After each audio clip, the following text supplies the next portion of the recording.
Amém. Efésios 4, carta aos Efésios 4.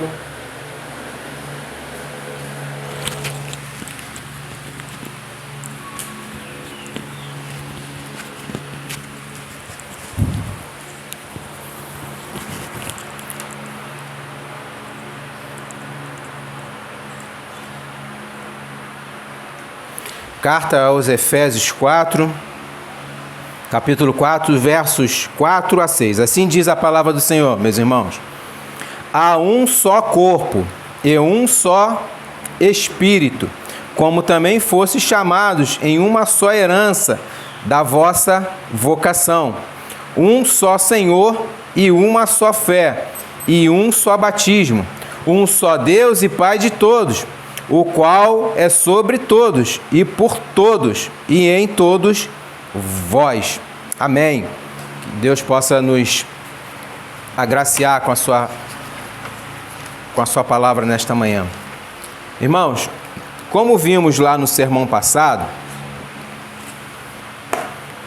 no sermão que a gente fez no domingo passado, o apóstolo Paulo, ele nos exortou com alguns deveres basilares, né? Você vê aí no verso 2, ele vai falar que nós tenhamos humildade, que a gente tenha mansidão, longanimidade, suportando uns aos outros em amor, né? Isso tudo são deveres. E termos paz, né?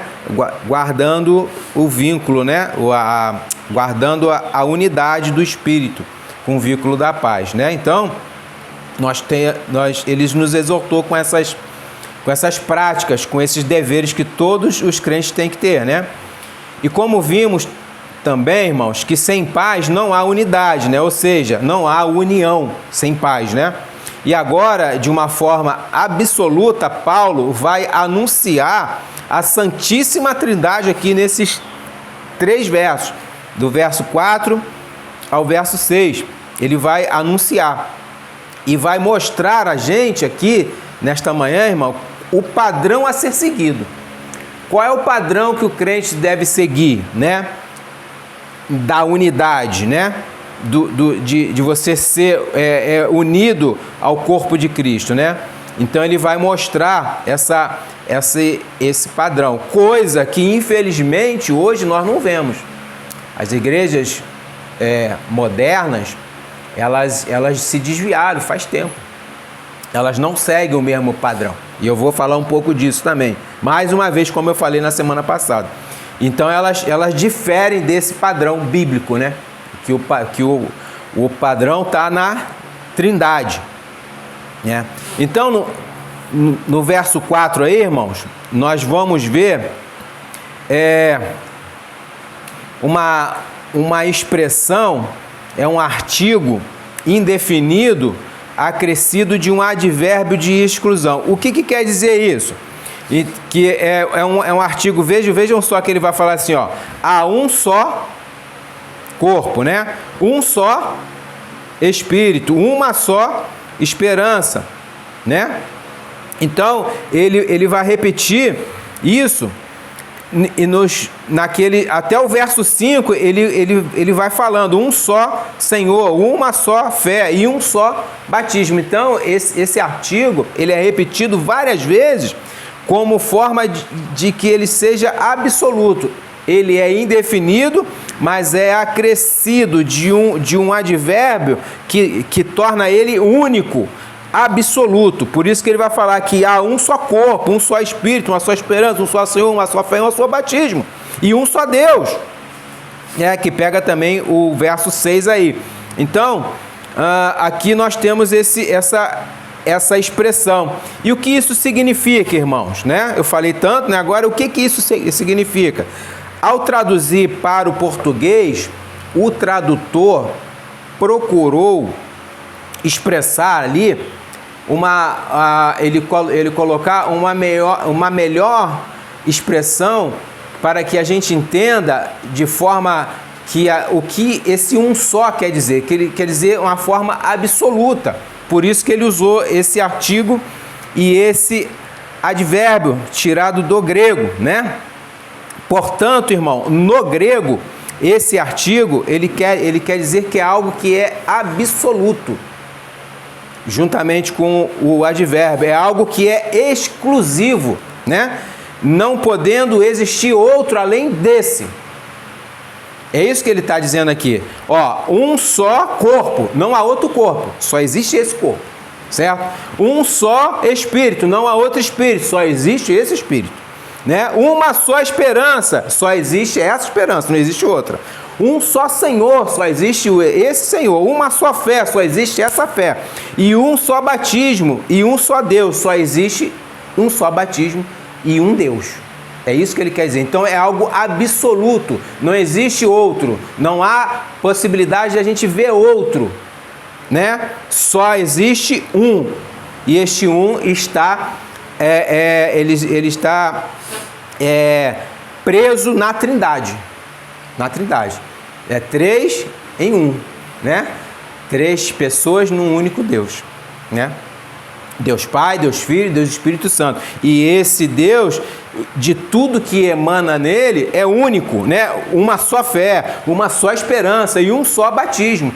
Tudo que sai desse Deus, ele é a fonte de todas as coisas, é único e absoluto. Não há outro que possa fazer o que o nosso Deus faz, certo? Então, ele poderia dizer, é como se ele dissesse assim: há apenas um, ou somente um, não há nenhum outro, não pode haver um, é impossível. Os que se levantam falando que pode haver, que há uma outra fé, um outro batismo, uma outra esperança, é falso, entende? Porque a Bíblia diz que só há um, único, e ponto. Compreendido isso, meus irmãos, quando é dito que há um só corpo, aí a gente vai agora para o corpo, né? Como que é dito que há um só corpo? É porque não há mais de um corpo. E o que é o corpo que a gente já aprendeu aqui? A igreja, os eleitos filhos do Senhor, a igreja reunida, né? A igreja, ela é o corpo, é a assembleia local reunida. Nós aqui temos que ser um só corpo, o corpo de Cristo. Nós fazemos parte, apesar de estarmos espalhados, mas na visão do Senhor, quando ele vê a igreja dele, ele vê uma igreja só, ele não vê várias igrejas, ele vê somente uma igreja, ele vê somente um corpo, que é o corpo dele, ele não vê outro corpo, entende? E essa é o entendimento que quer falar de um só corpo, né? Que é a igreja do Senhor, né? E nós sabemos que esse corpo é a igreja, e ela é composta de quê? De vários membros, né? De várias pessoas. Por isso que o apóstolo diz em outra parte, ele diz assim: porque assim como o corpo é um e tem muitos membros, e todos os membros deste um corpo, sendo muitos, são um só corpo. Assim é Cristo também. 1 Coríntios, capítulo 12, verso 12. Então, o que ele quer dizer? Que nós, apesar de muitos membros, somos parte de um só corpo, de uma só igreja. Então, se há uma igreja... Eu estou falando, irmão, presta atenção, de igrejas verdadeiras, né? Não é pseudas igrejas, não. Então, essas igrejas verdadeiras, locais e espalhadas pelos nossos bairros, pela terra, então elas formam um corpo só. E esse corpo é de Cristo, que ele fala assim: assim é Cristo também. Ele é o cabeça, ele tem um corpo só, né? Então, meus irmãos, é por isso que torno a repetir aqui sobre a unanimidade que a gente falou na semana passada. A unanimidade da igreja. É estranho, irmãos, aos meus olhos ver que há tantas doutrinas diferentes em cada igreja. Cada um, eu já ouvi falar, não, a minha doutrina é diferente da sua. Aí eu fico, como assim? Qual é a Bíblia que você está lendo, né? Qual é as escrituras que tem em suas mãos, se você tem outra doutrina, ou a minha é falsa e a sua é verdadeira, ou inverso, né? Ou a minha é verdadeira e a dele é falsa. Eu não sei, falaram isso para mim. E eu fiquei assim, falei, como assim? Então, aos meus olhos, irmão, eu vejo que essas igrejas, elas não podem... O que elas fazem? Elas têm um espírito bipartido.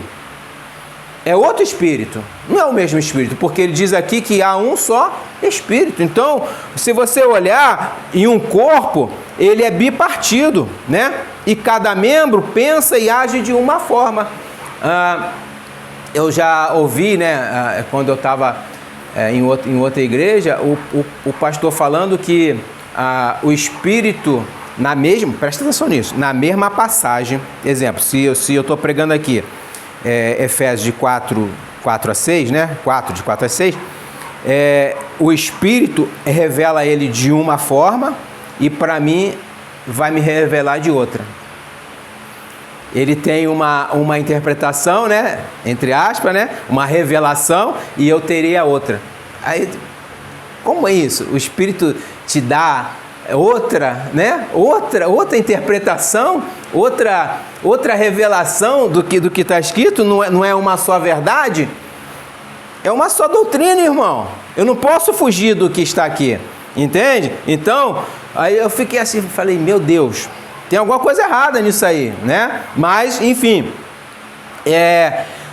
vocês já pensaram a Santíssima Trindade, né? A qual Paulo ele menciona aqui como um padrão de unidade absoluta a ser seguida. Pensem assim, entre aqui na minha mente. Se cada uma das pessoas da Trindade fizesse o que bem quer e pensasse da forma que bem quer. Exemplo, o Pai age de uma forma, Deus Pai, e Deus Filho é contrário àquilo que o Pai faz. Certo? É contrário. Não, o Senhor pensa dessa forma, mas eu faço de outra. Né? Você já pensou, então, o Espírito, ele agindo contrário ao Pai e contrário ao Filho, por não concordar com nenhum dos dois? Não, a minha doutrina é essa. A minha doutrina é essa aqui. Essa é a minha doutrina. Esse é o meu modo de pensar. Esse é o meu modo de interpretar. E não é isso que é verdadeiro, né? O que é verdadeiro, que eles são, né? Eles são três, porém com a mesma essência. O que é a mesma essência? O mesmo pensamento, o mesmo poder, a mesma soberania. Eles são três, cada um com a sua função, porém com o mesmo foco. Não muda, eles são imutáveis. Entende? Então, qual é o padrão a gente seguir? É a Trindade, é a unidade. Eles não mudam, eles têm um pensamento só. Eu não posso chegar aqui e falar para vocês, a Trindade são três deuses. É a minha doutrina. Eu acho ela um Deus que é Pai, um Deus que é Filho. São três deuses, não são um Deus, não é um Deus só, né? São três deuses. E aí isso está fora, porque a Bíblia diz que elas são um único Deus, porém com três pessoas distintas. Né? Então, nós olhamos para a palavra de Deus, ela nos dá um norte a ser seguido, ela é como se fosse uma bússola. Entendem isso? E o que eles fazem? Eles não seguem a bússola. Eles não seguem a bússola. Eles seguem o que eles é o achismo. Ah, não, o que eu acho é que vale, né? E aí isso desemboca no mar de heresias, né? Por isso que a gente está vendo tanta aberração aí, irmãos. Por isso, irmãos, é que Deus, e não mais ninguém, Ele nos deixou um único padrão a ser seguido. Que padrão é esse? Deixa eu pegar aqui. As Escrituras. Por isso que Ele nos deixou as Escrituras. Ele não deixou cada um faz o que quer e eu vou aceitar. Não, Ele não falou isso. Ele falou o seguinte, olha aqui, vocês têm as Escrituras e as Escrituras sejam seguidas. O que eu escrevi aqui é ordenância. O que eu escrevi aqui é para ser seguido. O que eu escrevi aqui é um padrão a ser seguido. Siga as Escrituras. É a nossa regra de prática e fé. Então, quando a gente vê outros elementos dentro do culto e dentro da nossa vida, você vê que eles não estão seguindo o padrão. Eles não estão seguindo as Escrituras. Eles seguem a outro tipo de Deus. Não é o nosso Deus das Escrituras, né? Irmãos, independente do que eu acho, ou de que vocês acham, ou deixamos de achar, temos que seguir e obedecer ao padrão que está nas Escrituras. Não há como fugir disso. Eu não entendo. Ao menos obedeça. Ore ao Espírito Santo para que ele abra o seu entendimento e você venha a entender tal passagem. Exemplo, né? Mas o que eu não posso é não obedecer. Porque eu não entendo, porque eu sou ignorante, aí eu não obedeço. Mas está escrito assim, seja humilde. Está aqui, ó. Seja manso, seja longânimo, suporte uns aos outros, guarde a unidade. Está escrito. Aí você, até, deixa eu ver aqui, até a longanimidade eu vou. Mas suportar uns aos outros, tô fora. Tem cada irmão aí que não dá, não. Aí, como é que é isso? Aí até aqui eu vou, mas negócio de paz não é comigo, né? Eu não guardo esse negócio de paz, não. E a Bíblia está falando, é para você fazer. É o norte. É onde nós devemos caminhar. Então, há um padrão a ser seguido. E esse padrão Deus nos deixou, que é as Escrituras, né? Irmãos, o diabo tem agido de várias formas para que, se possível for, enganar até os eleitos, né? Mas uma das formas que ele tem tido acerto, mais tem sido eficaz, é na distorção das Escrituras. Não foi o que ele fez lá com Eva, no Éden? Distorceu o que Deus tinha falado e Eva acreditou, foi enganada. E isso tem acontecido hoje. Isso tem dado certo. Ele torce as Escrituras. E ele tem feito isso desde o Éden, meus irmãos. Ele é um ser diabólico e maligno incansável. O diabo não dorme. É 24 horas. É cheio de Red Bull, né? Ele não dorme e é através dos séculos ele tem progredido nesse terreno e enganado milhares de pessoas.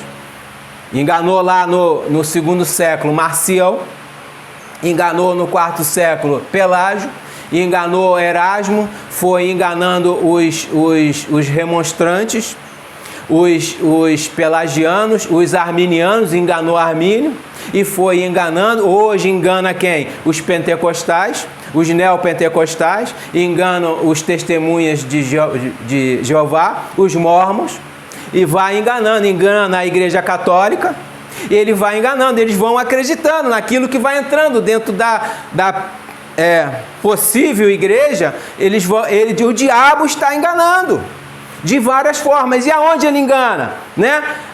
Ele bate na porta, ele arranha, não é nada disso, ele engana distorcendo as Escrituras, e aí eles dão ouvidos. Por quê? Porque aquilo conforta o coração deles. Aquilo que é dito pelos líderes, que é usado pelo diabo, os líderes dessas igrejas, é usado pelo diabo, eles proferem as palavras e eles acreditam na mentira. Irmãos, se você for lá me lembrei do texto aqui, não estava no script não, mas vamos lá. 2 Tessalonicenses 2. Vocês vão ver que a Bíblia já nos alerta sobre ele. Que eles vão enganar mesmo. Ele vai enganar mesmo. 9. 2 Tessalonicenses 2, 9. Ele vai dizer aqui, ó. Segunda Tessalonicenses 2:9. A esse cuja vinda é segundo a eficácia de Satanás. Ele tá falando do anticristo e seu sistema. O anticristo ainda não veio, assim eu creio. Mas o sistema já está no mundo. E tem vários anticristos, né? Vários, como João fala, né? No mundo. Então ele fala assim, ó. Com todo poder e sinais e prodígios de mentira, ó. E com todo engano da injustiça para os que perecem, porque não receberam o amor da verdade para se salvarem. E por isso, presta atenção no 11. Deus lhes enviará a operação do erro, para que creiam a mentira, para que sejam julgados todos que não creram a verdade, antes tiveram prazer na iniquidade. Não é isso que o diabo está fazendo hoje? E sempre fez? Sempre fez. Desde o Éden. Sempre fez. Ele não tentou a Cristo? Eu vou chegar lá. Ele tentou a Cristo, né? E aí você vê que ele sempre está querendo... Jesus fala que ele é o pai da mentira. Ele é um enganador. Ele engana as pessoas. Ele engana a ponto de fazer com que elas se desviem do verdadeiro evangelho. Que ela se desvie de entrar por essa porta aqui. Que se ela se desvie de entrar por uma outra porta, que tem uma igreja verdadeira. Entendem isso? Então, a gente está vendo isso mais e mais. A cada dia que passa, essas coisas vêm se intensificando. Né? A cada dia a gente vê mais gente sendo enganada, entrando para essas... em frente à minha casa tem uma sinagoga de Satanás. Né? Tem uma sinagoga lá de Satanás. E hoje estava assim, ó, lotado, meus irmãos. Lotado. E o pequeno demônio lá gritando igual louco. E as pessoas dando glória a Deus. Gritando junto com ele. Eu falei, isso não é igreja. Isso parece um terreiro de macumba, né? Terrível, irmão. 7 horas da manhã o cara está gritando. Então, vocês veem essas coisas, o diabo trabalhando na vida desses líderes. E esses líderes jogam isso e enganam essas pessoas. Enganam. Mas por quê? Deus envia o espírito de erro para eles. E eles acreditam. Para que eles acreditem. Então, irmãos, não se engane ou se deixem enganar. O diabo, o inimigo, ele é astuto e silencioso. Só existe, irmão, uma única igreja, que é um só corpo. Não existe outro corpo, outra igreja, onde o Espírito é o mesmo em todos e um só Espírito. Nós passamos agora para falar do Espírito, né? O Espírito, vamos dar uma olhada lá em 1 Coríntios 12, um só Espírito. 1 Coríntios 12, do verso 3 ao 6. Ele vai dizer assim, 1 Coríntios 12, verso 3 ao 6. Ele vai dizer, o Senhor vai dizer, né? Assim diz o Senhor. Portanto, vos quero fazer compreender que ninguém que fala pelo Espírito de Deus diz Jesus é anátema, né? Não pode. E ninguém pode dizer que Jesus é o Senhor, senão pelo Espírito Santo. Ora, há diversidade de dons, mas o Espírito é o mesmo. E há diversidade de ministério, mas o Senhor é o mesmo.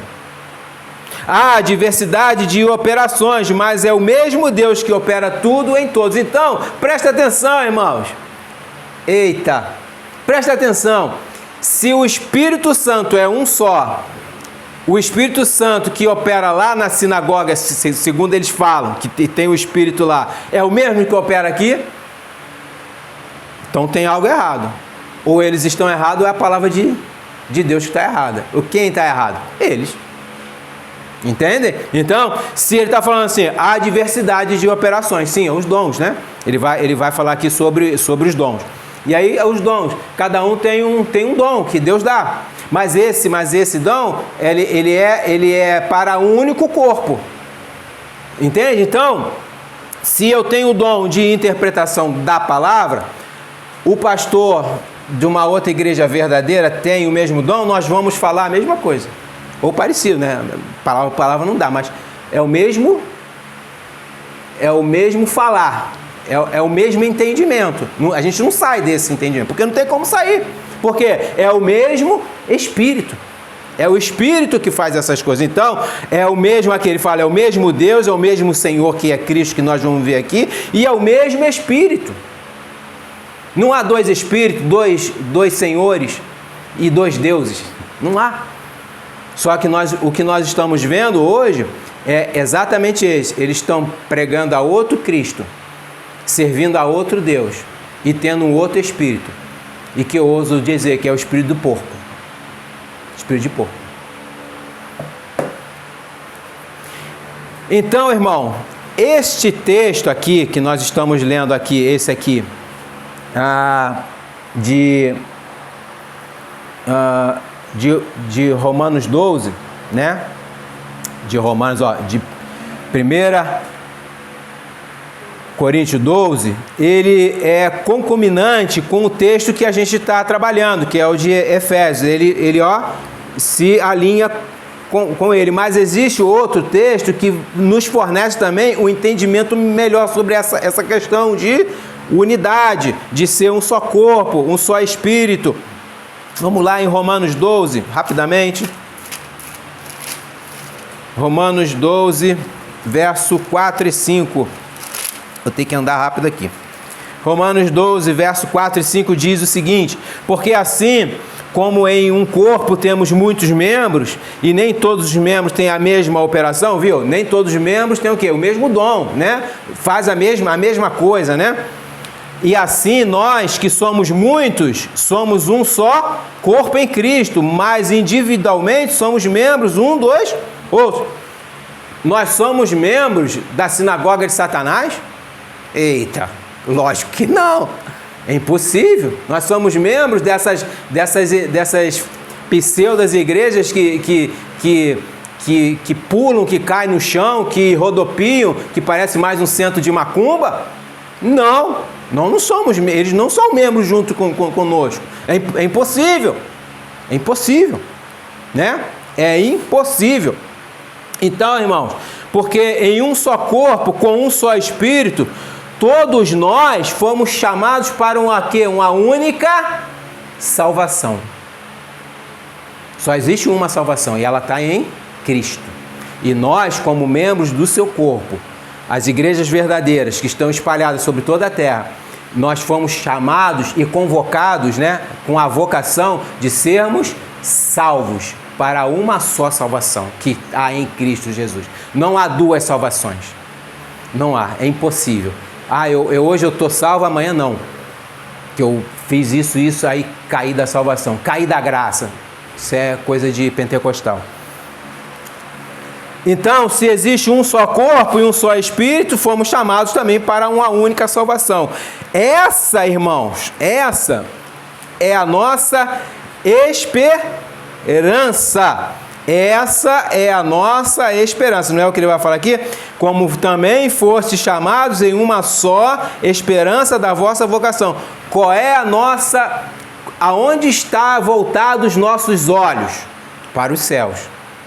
Quem vem do céu? Jesus, a nossa salvação. Entende?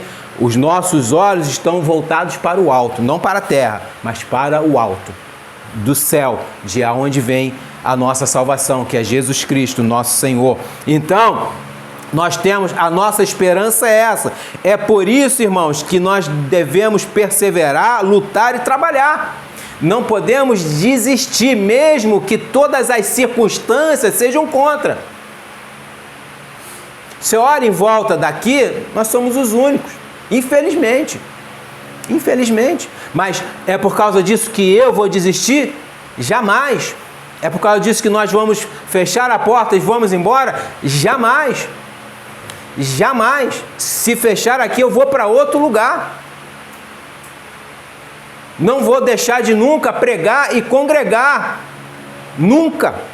Porque nós fomos chamados com uma esperança, uma única esperança. Qual é a esperança? Jesus Cristo, a nossa salvação. Fomos chamados para a vocação de sermos salvos, de estarmos unidos como membros, muitos membros, num só corpo, que é a Igreja de Cristo. Entendem isso? Então, é por isso que a gente tem que perseverar, a gente tem que lutar, irmão.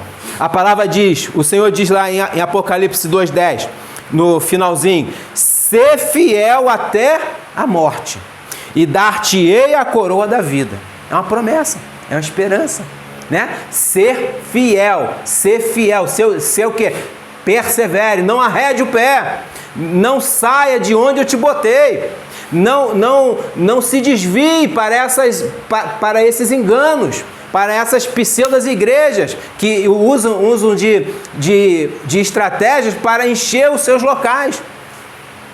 O líder dessas igrejas só estão satisfeitos quando eles veem a igreja lotada de pessoas, mas não da verdade.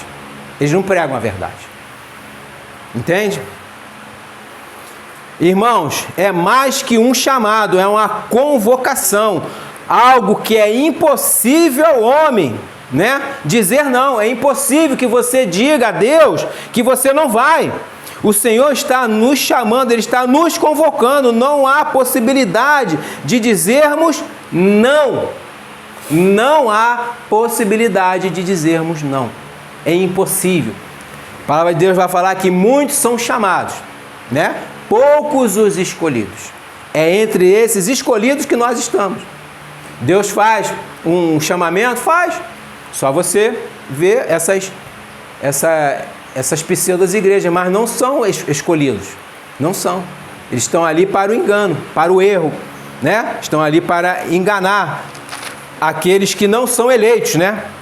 Aqueles que não são eleitos. Então, esse chamado, né? Como fossem chamados em uma só esperança. Em uma só esperança da vossa vocação. Qual é a vossa vocação? É salvo. É a salvação, a esperança é a salvação que está em Cristo. E esse chamado é impossível da gente recusar. É um chamado eficaz. É um chamado que você é chamado uma única vez. E você é pinçado do meio deles. Nós saímos do meio deles. Entende? Nós saímos do meio do mundo para sermos salvos. Isso é uma esperança. Isso é formidável, irmãos. Verso 5, vamos lá, voltamos lá em Efésios. Verso 5, um só Senhor. Neste versículo, meus irmãos, o apóstolo não deixa dúvida sobre o absoluto Senhor. Ele diz, um só Senhor. E quem é este Senhor, meus irmãos? Jesus Cristo, Filho de Deus. Né? Porque Ele é Senhor. E por que Ele é Senhor? Porque assim diz as Escrituras. É a base. Se você eu acho que Jesus Cristo é o Senhor por causa disso, por causa daquilo. Não. Jesus Cristo é o Senhor porque as Escrituras diz que Ele é o Senhor. É nela que está o nosso amparo, entende? É nela que está o nosso fundamento. Ele vai dizer lá em Filipenses 2:11, e toda a língua confesse que Jesus Cristo é o Senhor, para a glória de Deus Pai. Né? Lá em Romanos 14:9, ele diz assim, ó, porque foi para isto que morreu Cristo, e ressuscitou, e tornou a viver, para ser Senhor, tanto dos mortos como dos vivos. E mais uma, peguei 3 só, porque senão a gente vai falar, a Bíblia inteira fala sobre isso, mas vamos lá. Atos 10:36, a palavra que ele enviou aos filhos de Israel, anunciando a paz por Jesus Cristo, este é o Senhor de todos. Então, por que Jesus Cristo é o Senhor? Porque a Bíblia diz. A palavra do Deus vivo diz que Ele é o Senhor. Isso aqui, irmão, isso é uma palavra viva. Isso é uma palavra viva. Isso aqui não é palavra morta, não é simples um livro que nós temos em mão. É uma palavra viva que está em suas mãos. E quando ela diz que Ele é o Senhor, é porque Ele é o Senhor. Não há outro, senão a Jesus, o Senhor. Essa palavra no grego, irmãos, Kyrios, é um título que se dá com respeito, com a máxima autoridade, é uma autoridade suprema, né? que denota tratar de Deus como seu dono, de Cristo como seu dono. Nós pertencemos a Deus. Ele é nosso dono. Ele tem toda a autoridade sobre nós. Ele é supremo sobre as nossas vidas. Então, quando nós dizemos que Cristo é o nosso Salvador e Senhor, esse Senhor, ele senhoria sobre toda a nossa vida. Entenderam? Sobre toda a nossa vida. Nós agora somos comandados por Cristo. Então, aquilo que Ele nos manda fazer, nós temos que obedecer. Não é você ouvir vozes não, tá, irmão? Isso é maluquice. Eu vi uma voz, tive um sonho, não sei o quê, aí o cara deslumbra. Eu vi uma visão. A gente estava aqui num culto, aí tinha um senhor aqui, aí ele falou que enquanto estava tendo culto, ele teve uma visão. Ele teve uma visão. Aí eu falei, meu Deus. Entende? Isso é maluquice. Presta atenção. Aonde o Senhor nos fala, nos revela o que Ele quer, é através das Escrituras. É através das doutrinas dos apóstolos. Foi o que Ele nos deixou. Se nós seguirmos o que está aqui, nós vamos bem. Se nós não seguirmos o que está aqui e nos desviamos para outros tipos de revelação, nós vamos mal. E infelizmente esse Senhor está no mundão aí. Entende? Por quê? Não é revelação, isso é falsidade. Era o diabo falando no ouvido dele, né? O diabo entrando na mente dele e falando coisas que ele não viu, né? Era loucura. Então, irmãos, quando ele é dono, ele controla você em toda a sua vida, em todo o aspecto dela. Né? Dentro da igreja e fora da igreja. Você não pode ser uma pessoa, eu já falei aqui sobre isso, você não pode ser uma pessoa aqui e lá fora outra. Se ele é teu Senhor, você vai ser controlado por ele, você vai ser obediente a ele. Em toda a sua vida, no seu trabalho, na sua casa, na sua família, no colégio, na faculdade, seja onde for, na fila do banco, no ônibus, Deus vai te controlar, você tem que ter ele como Senhor. Se você vai tomar uma atitude, e você deve pensar, será que eu estou fazendo a vontade do meu Senhor aqui? Será que é isso que ele deseja para mim? Que Ele me ordena? Será que é isso? Você tem que balancear isso, né? Entende? Então, Ele, Cristo, como Senhor, Ele tem absoluta autoridade sobre as nossas vidas. Ele é um Senhor supremo e soberano. Romanos 10:12 diz: porquanto não há diferença entre judeu e grego, né? Somos um só povo, porque o mesmo é o Senhor de todos, rico com todos os que o invocam. Então, Ele, Jesus Cristo, é um Senhor de todos, tanto de judeus como de gentios. E há um só povo, e Ele é rico com todos que o invocam. Ele é rico para com esses, né? Então, irmãos, existe só um Senhor, e esse Senhor, ele tem que se assenhorar da sua vida, senão ele não é teu Senhor. Tem pessoas que falam, não, até aqui, agora é comigo, Deus é muito ocupado, né? Até aqui eu faço, agora deixa que aqui eu faço, deixa que aqui é por minha conta. Isso não é ter Deus, ter Cristo como Senhor. Ele só presta para alguma coisa, né? Parece que usam a Cristo, né? Como se ele pudesse ser usado, né? Mas não pode. Mas eles pensam usar a Cristo para fazer certas coisas. E depois, as outras que eles acham que Cristo não deve estar, eles, em algum negócio obscuro, né? Em alguma ação, algum vídeo mais picante.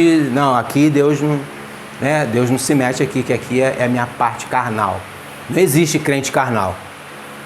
Todo crente, verdadeiro crente, ele é espiritual. Esse negócio de crente carnal, isso é maluquice, né? Ou ele é carnal, que vive na carne, ou ele é espírito, que vive no espírito. A Bíblia diz que aqueles que são da carne fazem as coisas da carne, e aqueles que são do espírito fazem as coisas do espírito. Em qual local nós estamos? Ou na carne ou no espírito? Eu não posso estar nos dois. O Espírito tem que habitar em mim. Se eu estou no Espírito, quem me assenhora? Jesus. Ele é meu Senhor. Ele me dirige em todas as veredas, né? Mesmo a gente pecando, é onde a gente não entende bem, a gente ainda peca, mas Ele nos constringe, a nos arrependermos logo que façamos alguma besteira e que esse arrependimento seja verdadeiro, né? Por isso que a gente faz aqui a nossa confissão de pecados, para que a gente bote isso para fora e nos arrependemos e o Senhor irá nos perdoar se esse arrependimento for verdadeiro. Não é um arrependimento de Judas, né? Que não foi verdadeiro. É um arrependimento de Pedro, que chorou por ter negado ao Senhor. Então, irmãos, vamos seguir aqui. Uma só fé. Uma só fé. Irmãos, para entendermos que tipo de fé é essa, vamos recorrer ao texto que está em Romanos 10. Olha o que Romanos 10 vai falar. Romanos 10, verso 17.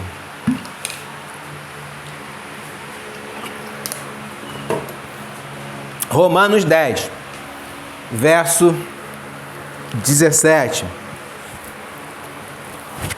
E vai dizer: porque nós, sendo... Eu estou em Coríntios. Foi mal. Romanos 10, 17. De sorte que a fé é pelo ouvir, e o ouvir pela palavra de Deus. Opa! Então a fé, pastor, presta atenção, existem 3 tipos de fé na Bíblia. Aprendam isso hoje. A primeira fé é a fé extraordinária. Aonde nós vimos isso? Nos apóstolos. Por que eles tinham uma fé extraordinária? Porque eles faziam milagres. Curavam coxos, cegos, ressuscitavam os mortos.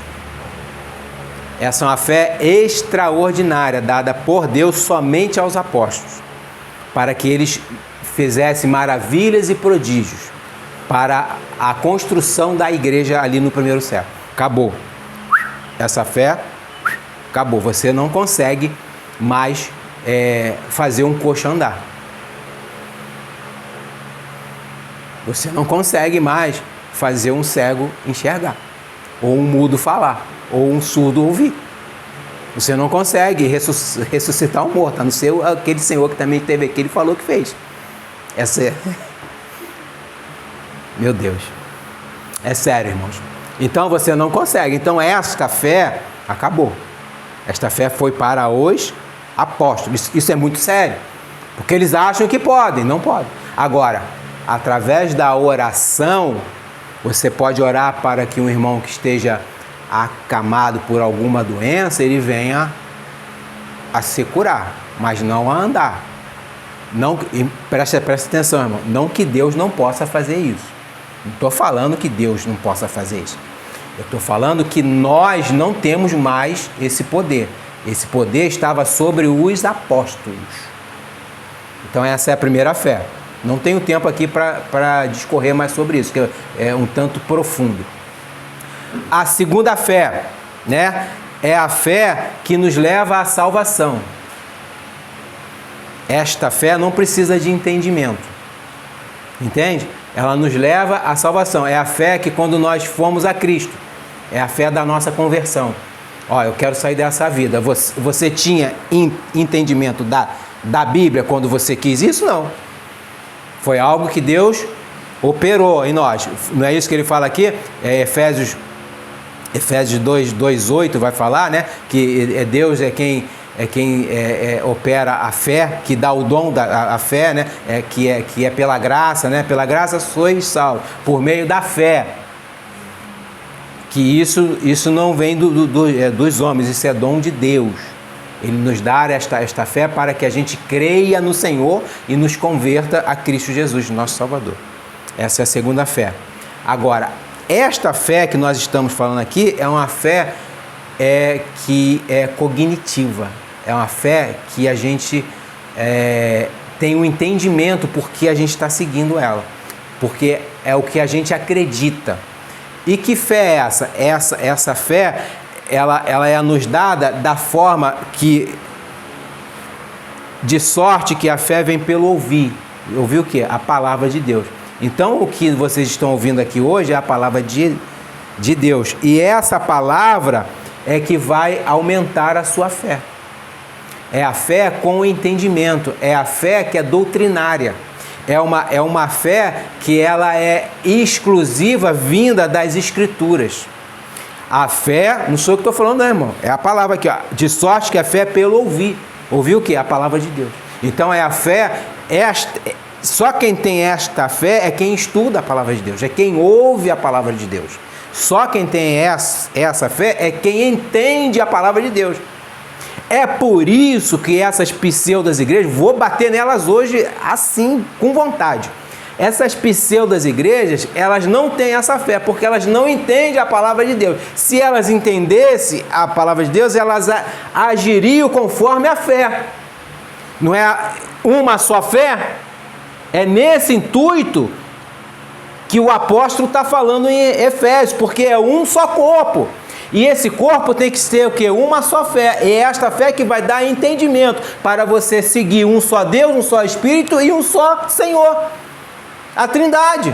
Sem essa fé, você segue todo o vento de doutrinas. Você fica vendo anjos, visões, sonhos, línguas estranhas. Você fica vendo essas coisas todas. Por quê? A sua fé não está respaldada na palavra de Deus. A fé deles, entre aspas, é uma fé mística. É uma fé com misticismo. É uma fé com êxtase. É uma fé que não é fé, é uma falsa fé. Entenderam? Então, essa fé que Paulo vai falar aqui, uma só fé, é porque esta fé está em todo o corpo de Cristo. É uma fé que você vai ter o quê? O entendimento da palavra de Deus. Né? O entendimento. Essa fé não é uma fé cega, sem entendimento. A fé para a salvação é uma fé cega. Você só crê. Deus faz com que você creia, que você tenha certeza que você se arrependeu dos seus pecados. Essa fé é cega. Mas depois que você entra para o corpo de Cristo, você passa para uma fé que tem entendimento da palavra de Deus. Você tendo entendimento da palavra de Deus, o que é fé, irmão? É acreditar, não é isso? Então, quando você tem entendimento da palavra de Deus, você acredita nela, aí é aumentada a sua fé. É o crer na palavra, é o crer que você é assenhorado por um só Deus. Entende? É o crer. Então, essa fé, ela não vem sem entendimento, ela é com entendimento, né? É com as doutrinas, né? Mas sim uma fé, né, que já aprendemos e temos a convicção do que é a verdade. O que Cristo vai falar lá? Conhecereis a verdade e a verdade vos libertará. Que verdade é essa, né? É a palavra de Deus. E como é que vem esta palavra? Na leitura e no aprendizado dela. E quando essa palavra vem, a nossa fé faz o quê? Aumenta, porque você crê no que você está vendo, você está ouvindo. E sendo verdade a nós, acreditamos nela, irmãos. Por isso temos uma só fé. O corpo de Cristo, ele tem uma só fé. Então ele entende uma só coisa. Não é 2 coisas, 3 coisas, 4 coisas, né? Então, irmãos, as doutrinas, a fé, esta fé são doutrinas recebidas através das Escrituras, por meio da pregação e do ensino correto dela. Essa é uma fé sólida, sem variações, pois ela está fundamentada em Cristo, nosso Senhor. Esta fé está fundamentada no Senhor e na sua palavra. É por isso, irmãos, que vemos tantos de milhares de pseudas igrejas promulgando uma falsa fé, um falso evangelho, um falso Jesus. Porque eles não estão alicerçados em uma só fé, né? Ou seja, em um só ensinamento, em uma só doutrina, que é a doutrina dos apóstolos.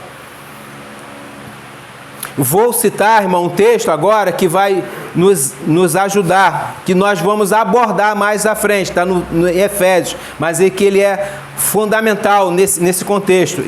Mais para frente eu vou eu vou falar sobre ele. Agora eu só vou citá-lo. Efésios, no capítulo 4 mesmo, aí, só que no verso 14. Olha para que serve essa fé. Eu já vou adiantar ele um pouquinho. Para que serve a fé? Para que serve esse entendimento? Essa uma só fé? Para que não sejamos mais o quê?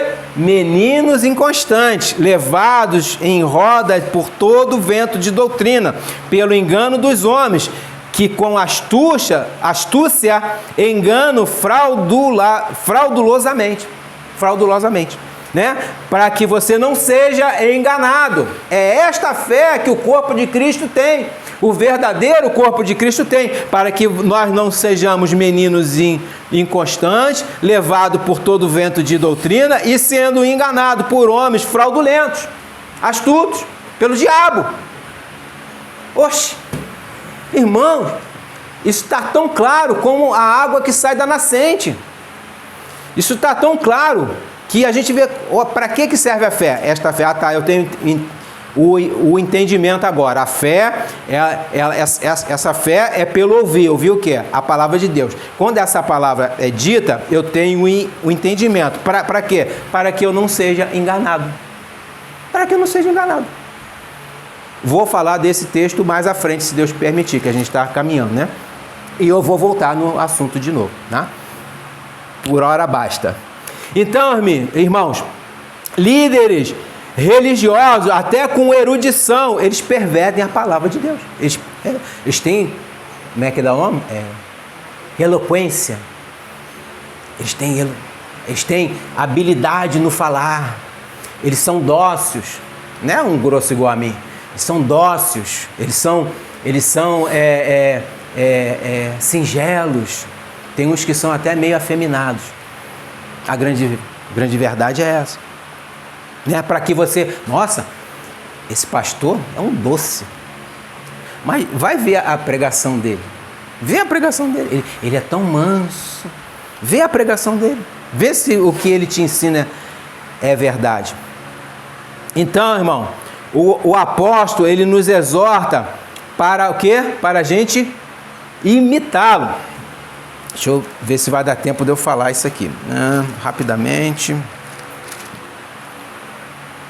Ele diz que o fim desses que fazem isso, Filipenses 3, 18 e 19, o fim desses é a perdição, cujo Deus é o ventre e cuja glória é para a confusão deles, que só pensam nas coisas terrenas.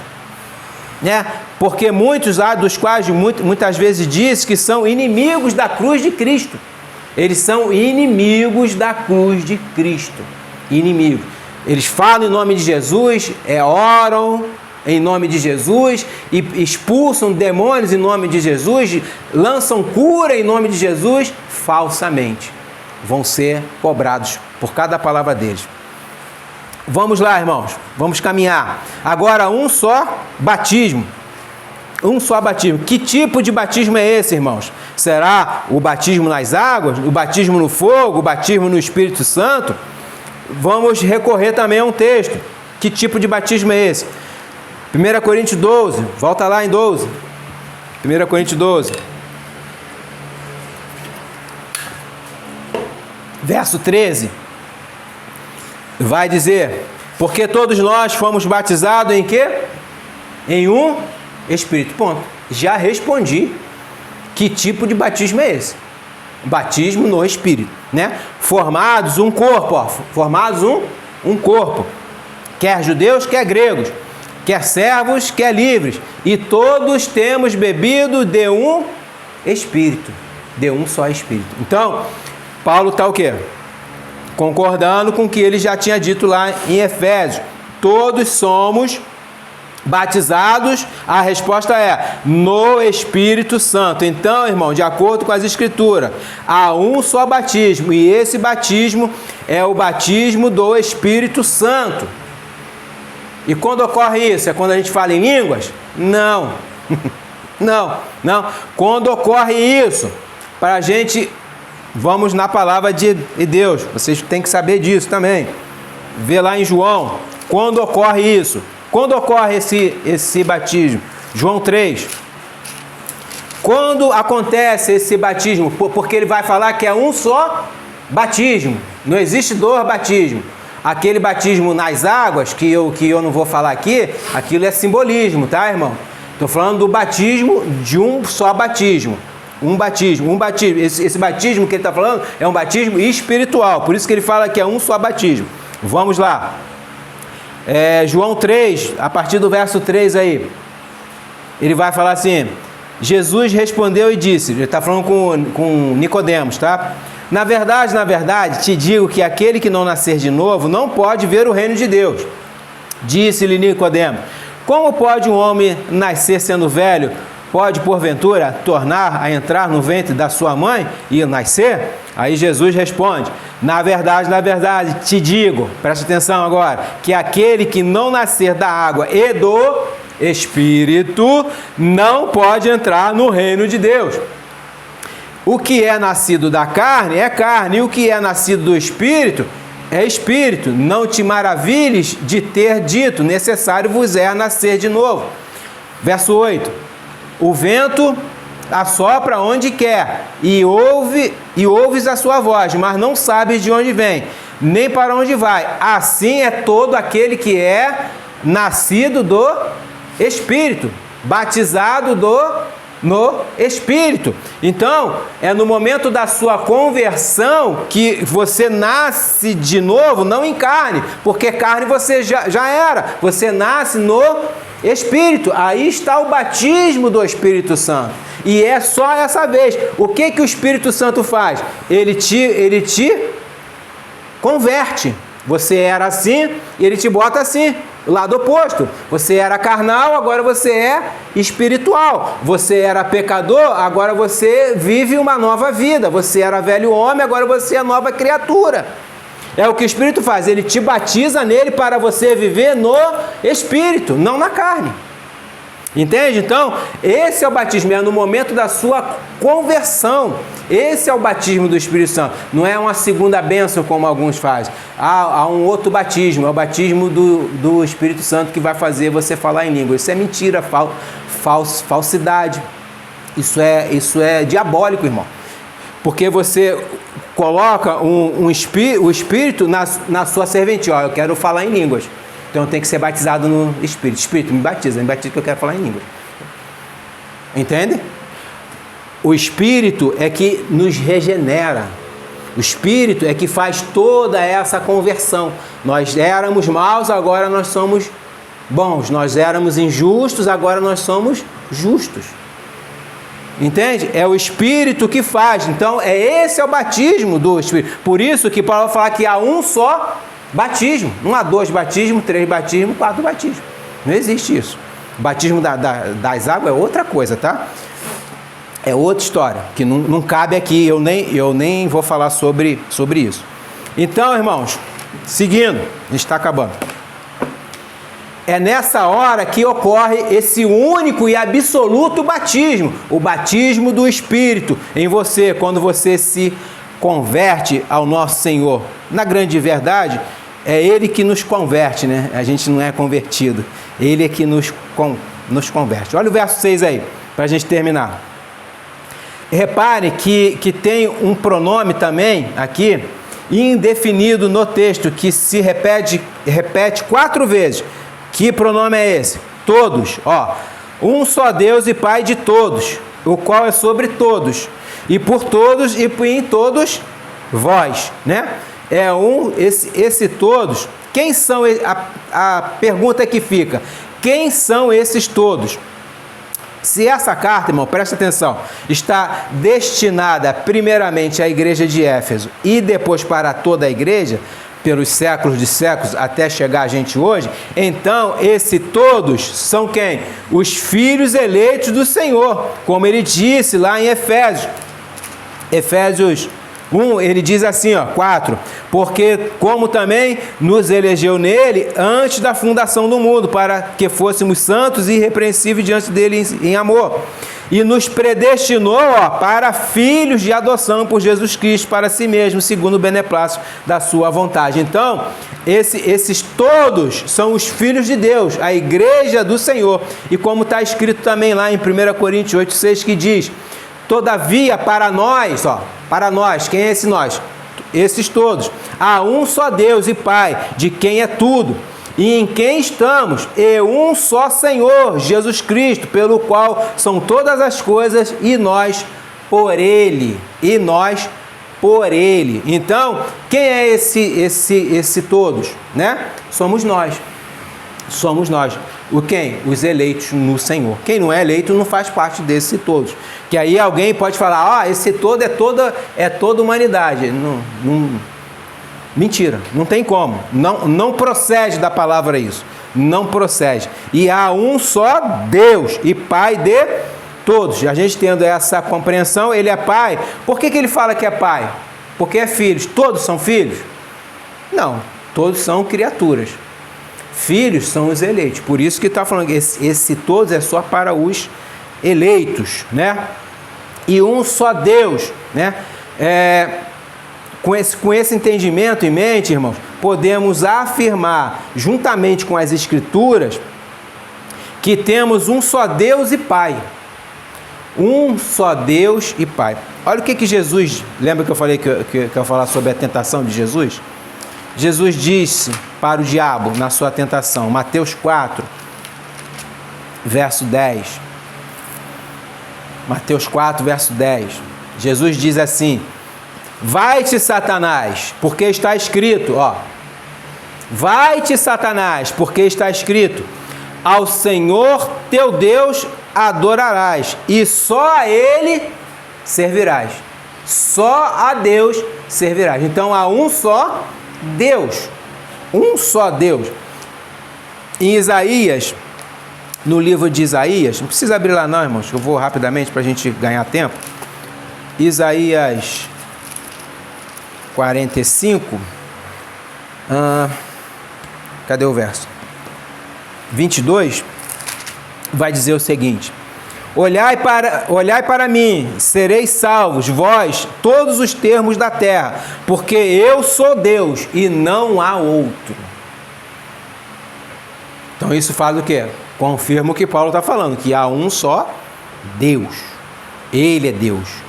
Quem é esse Deus? O Deus Pai, Criador dos céus e da terra e de tudo que nele há, né? É a esse Deus que a gente serve, né? Olhai para mim, porque eu sou Deus e não há outro. Algumas pessoas, irmãos, têm outros deuses. Alguém disse que o nosso coração é uma fábrica de ídolos, né? Alguém fala que o nosso coração é uma fábrica de ídolos nele. E o Senhor Jesus disse que não podemos servir juntamente Deus e a Mamon. Não há como servir. Ou você serve a Deus ou você serve a Mamon. Se você servir aos dois, você pode odiar um e amar o outro.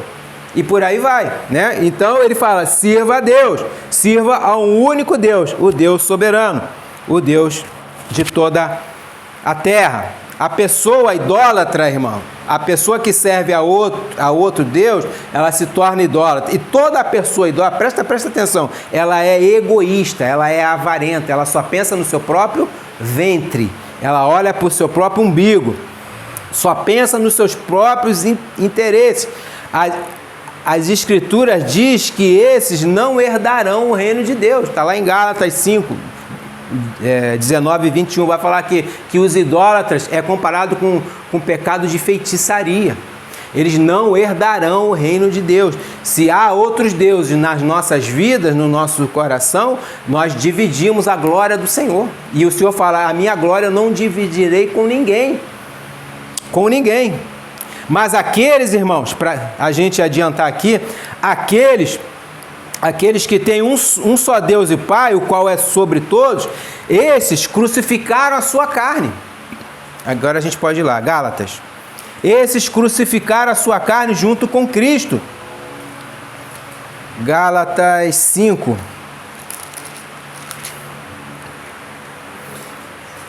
Gálatas 5, 24 e 25. Fala aqui, ó. E os que são de Cristo crucificaram a carne com suas paixões e concupiscências. O que é paixões e concupiscências? A idolatria ao qual nós vivíamos. A gente crucificou isso. Não existe mais isso em nós. E se vivemos em espírito, andemos também em espírito. Entendeu agora?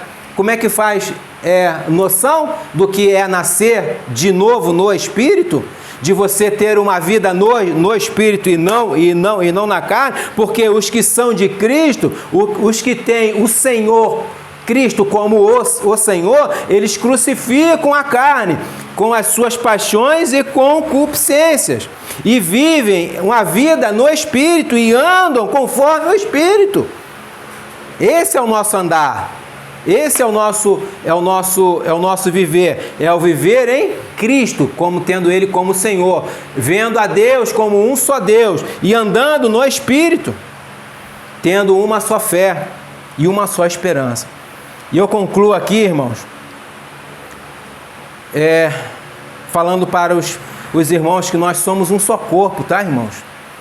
Que estamos sobre uma só direção, que é a direção do Espírito Santo de Deus. E que nós temos como um cabeça, um só Senhor, que é Jesus Cristo. E um só Deus e Pai, que Ele é sobre tudo e todos, inclusive sobre Cristo, né? E diante dessa declaração, meus irmãos, tenhamos uma só fé, ou seja, uma só doutrina, um só pensamento. Não podemos ter dois pensamentos, temos que ter um só pensamento, uma só doutrina. E essa doutrina é a doutrina dos apóstolos.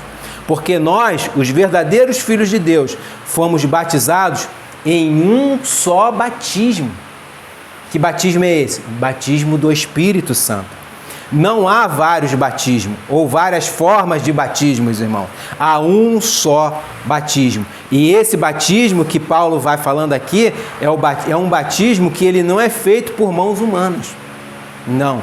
Esse batismo é um batismo que é feito pela obra do Espírito Santo, para que não haja erro. Não haja erro. Eu participei de uma igreja que o pastor batizava todo mundo. Pensa, fazia fila. Era dia de batismo, era fila, era assim. E aí a gente olhava, eu como já era meio que observador, né? Ficava olhando quantos iam ficar. Por exemplo, de 10, meia,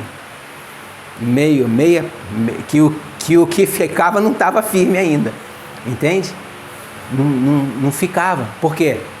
Era um batismo feito por mão humana, não pelo Espírito. Quando o batismo é feito pelo Espírito Santo, aquele batismo nas águas, ele é simbólico, ele está falando aqui, agora sim, agora eu me submeto ao meu Senhor. Eu fui batizado no Espírito, agora eu estou fazendo uma profissão de fé aqui, pública, para que eu me submeta ao senhorio de Jesus Cristo, né? É um batismo simbólico para que a gente possa ver naquela pessoa que o Espírito habita nela, né? É o nascer no Espírito, nascer de novo, nascer no Espírito.